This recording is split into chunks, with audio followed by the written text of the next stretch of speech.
We say thank you all for coming out here today. As governor, I took an oath to faithfully uphold the Constitution of the state of Texas, a pledge that I have kept every day as I've worked on behalf of Texans for the last 14 years.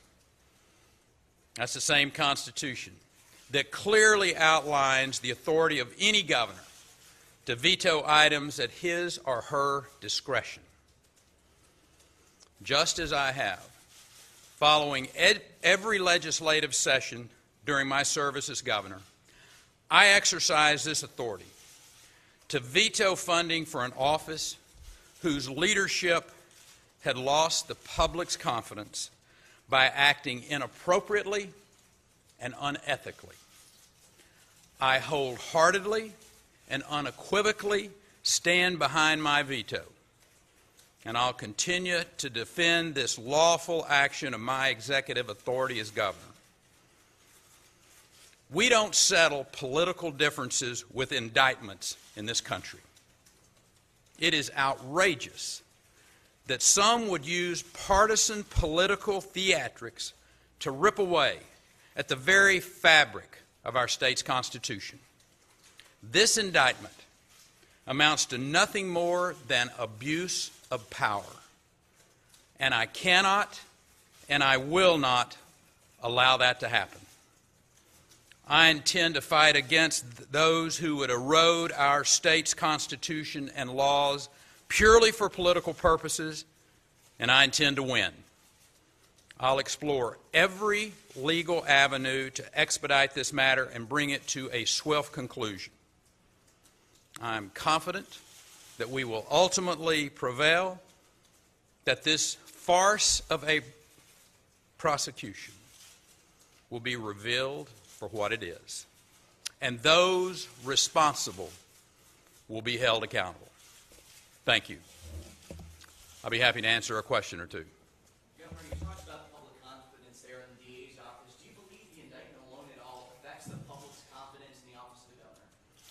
Here's what I think is really important for the people to understand, not just in Texas, but this country. And that is, we have seen an office in the form of the Travis County District Attorney's Office, the lead legal individual for criminal affairs in this county and overseeing public officials who conducted themselves in an incredibly inappropriate way, stopped for DWI with a blood alcohol level almost 3 times the legal limit.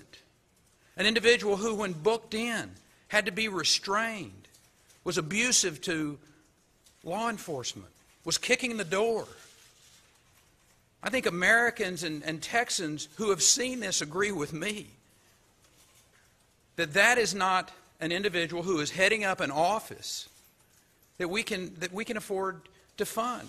Now, the people of Travis County may decide that that is the type of individual that they want in that office. But as the governor of the state of Texas, and as the individual who has the authority constitutionally to decide whether we're going to spend state dollars on that, I made that decision and I said no. And given that information and given that choice again, that is exactly what I would do.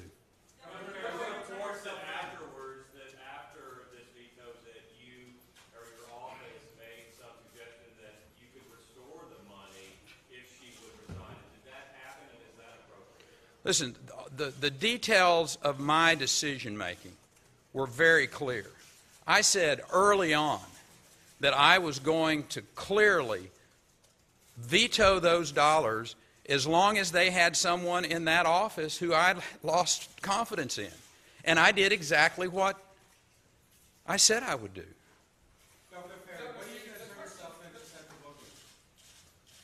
You had your hand up.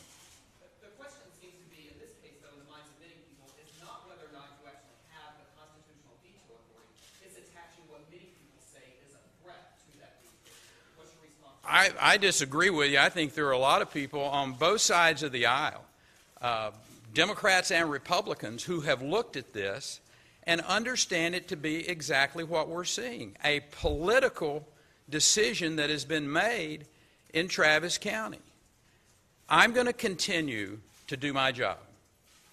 I'm going to continue to deal with the big, important issues that are important to the people of the state of Texas, and for that matter, of this country.